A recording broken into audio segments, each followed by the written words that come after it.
টাঙ্গাইল জেলার কালিহাতী থানার বাক ও শ্রবণ প্রতিবন্ধী তরুণী ধর্ষণ মামলার ধর্ষক মোহাম্মদ ইসমাইল হোসেনকে গ্রেপ্তার করেছে সিপিসি 3 র্যাব 14 টাঙ্গাইল ক্যাম্প। বাদীর এজাহার সূত্রে জানা যায়, ধৃত ধর্ষক মোহাম্মদ ইসমাইল হোসেন থানা কালিহাতী, জেলা টাঙ্গাইল বাদীর প্রতিবেশী হওয়ায় ভিকটিম প্রায় সময়ই ধর্ষকের বাড়িতে কাজ করার পাশাপাশি টেলিভিশন দেখতে যেত। ঘটনার দিন গত 25শে মার্চ 2025 খ্রিস্টাব্দ দুপুর আনুমানিক 1300 ঘটিকার সময় ধৃত ধর্ষকের ঘরের ভিতরে খাটে বসে টেলিভিশন দেখা অবস্থায় ভিকটিম ঘুমিয়ে পড়ে। এ সময় ধৃত ধর্ষকের স্ত্রী বাড়িতে না থাকার সুযোগে ধর্ষক ঘরের ভিতরে প্রবেশ করে ভয়ভীতি দেখিয়ে ভিকটিমকে তার ইচ্ছার বিরুদ্ধে জোরপূর্বক ধর্ষণ করে এবং ঘটনার পরে অভিযুক্ত কর্তৃক ভিকটিমকে তার পরিবারের সদস্যদের মৃত্যুর ভয় দেখিয়ে চুপ থাকতে বলা হয়।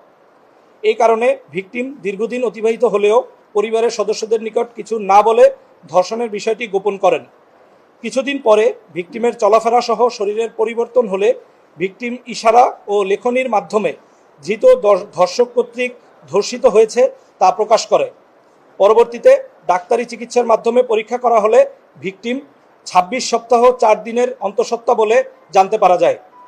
উক্ত ঘটনায় ভিকটিমের পিতা বাদী হয়ে টাঙ্গাইল কালিহাতী থানায় ধৃত ধর্ষকের বিরুদ্ধে ধর্ষণ মামলা দায়ের করেন, যার মামলা নাম্বার 10 তারিখ 9 অক্টোবর 2025 খ্রিস্টাব্দ, ধারা 9-1 নারী ও শিশু নির্যাতন দমন আইন 2000 সংশোধিত 2003।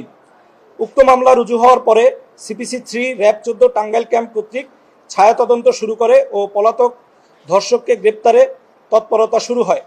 এরই প্রেক্ষিতে সিপিসি 3 র্যাব 14 টাঙ্গাইলের একটি চৌকস আভিযানিক দল তথ্য প্রযুক্তির মাধ্যমে আসামির বর্তমান অবস্থান নিশ্চিত হয়ে আজ 13 অক্টোবর 2025 খ্রিস্টাব্দ সময় বিকাল 17:15 ঘটিকায় টাঙ্গাইল জেলার দেলদুয়ার থানাধীন নাসির গ্রুপ কোম্পানি এলাকায় অভিযান পরিচালনা করে টাঙ্গাইল জেলার কালিহাতী থানার বাক ও শ্রবণ প্রতিবন্ধী তরুণীকে ধর্ষণ মামলার আসামি মোহাম্মদ ইসমাইল হোসেন থানা কালিহাতী, জেলা টাঙ্গাইলকে গ্রেপ্তার করতে সক্ষম হয়।